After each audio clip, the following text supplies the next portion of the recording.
middle because it's a little longer. Elbow down. Brace with the other hand. Tilt the hand. And just hold that tilt. The tilt is what will keep your fingers from wobbling or gyrating. See how I'm just going in now and just dropping. Okay. The other way you can do it is the thumbs. Knuckle to knuckle, tip to tip. That's also, look, it's a little wedge. And it's about the same size as that V. A little bit smaller maybe. And line them up, and when I'm ready, just gently start to push down into it. Okay? Don't let them spin off each other. And as we keep that. And the last way is the same three fingers like this way, but I'm just going to drop them at 6, and I'm going to paw. It's called the paw. And you just push on down. What do you do with that little lip that's being formed? That's okay. You'll integrate this. About a 1/2 inch. Okay. Yeah. Check it. Make sure you got that right. This lip. Now I'm back on. I'll just bring down like this and this is the right hand. So I'm kind of integrating into the whole. Okay. Pull it open. Drop your fingers in there, drop the wrist. And I'm going to pull back with that middle finger, looking in there to make sure I'm not eliminating my floor.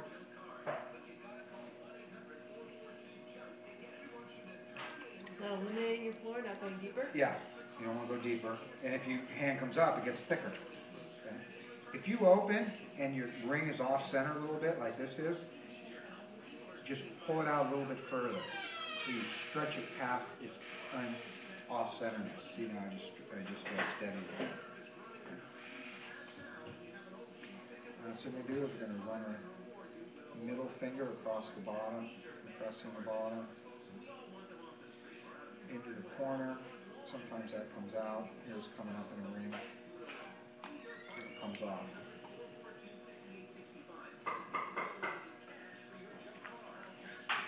Start in the middle, get a little indentation. It's just the middle finger. It's the birdie, upside down. You're on camera, Scott. And the reason you don't want 2 fingers in there, because if you have 2 in there, look, you got to pull one out, and then your hand moves, and you lose that.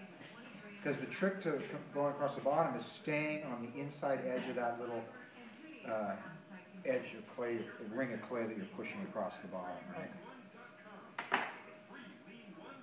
See how I'm just going? See? If you stay towards the center. You start in the middle and work across to your right because the clay's moving away, right? So you're not going to go that way because you'll catch your finger.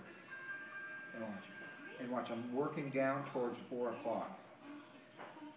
4 o'clock is what I'm finding is the number where I do that. I also work at 4 o'clock for pulling the walls up. What do you do with the And little when I hump trim, in the I come middle? down at 4 o'clock. So pay attention to 4 o'clock. What? The little hump in the middle? If there's a hump in the middle, you can go back from the outside and knock it down. Ah, Just stay on it. because I always get it high right there. Yeah. Maybe a little mountain in there. You can go back. You can go back the other way. Just careful.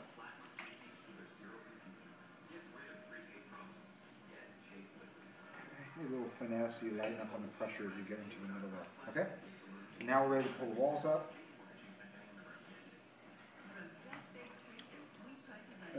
Middle and ring finger, and put the sponge right in front of the middle and ring, and the index. I use these 3. Okay? And notice the outside hand is at this orientation, so it's not like this. If you do this, your elbow's up.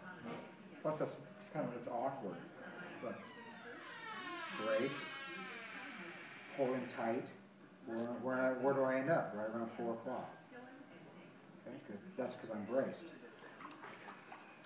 And your elbows are down. If your elbows are up, sometimes I find you over here trying to pull the walls up. Can't see what's going on. If your elbows are up, you're going to move. It won't be as steady. Okay? We're going to pre-thin the top half. Think about it. If I went down to the bottom and started pushing in, countering and doing a pull, this ring would rise on the clay I'm thinning below it. Then, as I get up to this big fat wide point, I gotta squeeze it in. It's already got a thinner wall below it. It'll tear off, or it'll twist. Yeah. You'll get a wrinkle in the wall. So we're gonna they never taught me that in the beginning. So here I go, I'm gonna push in, counter with the inside, and move up and in. So I wanna get a little height into the form. And you know, the cylinder is, you're thinning your clay wall. So your pot, when you shape it, is lighter. You know, obviously, you get some size into your piece, some volume. Wet it, take hand on the side like this, do a slight downward angle. Pour water under the hand one time down, coats it. Okay, fingers on the inside. Water on the fingers, slowly down, bringing it all wet as it rotates. Water out of the bottom. Water out of the bottom will give you a crack. Okay, now we're going to go all the way through from the bottom. This hand has to be at this angle to get in. I can't come in right this way. And don't try, so you do straight up and down. And it has to leave your leg at some point. If you can bring it into your rib cage, that's helpful. Here we go, pushing in from the bottom. From the inside first?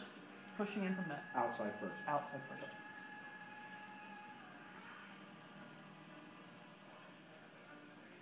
And then I lighten up on the pressure at the, the top couple inches, because it's already starting to thin. So you see where it goes out? That's the thickness.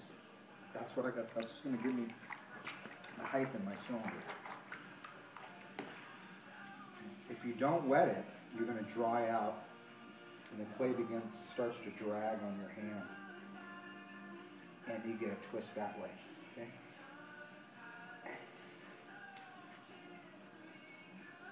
Slow it down a little bit as we get taller. So as you're pulling the walls up, you're going to drop the speed. It'll give you more control, okay? Here we go, all the way from the bottom. Watch how much I push in on the outside. Look, see, it's almost like I'm undercutting it. Now I'm countering.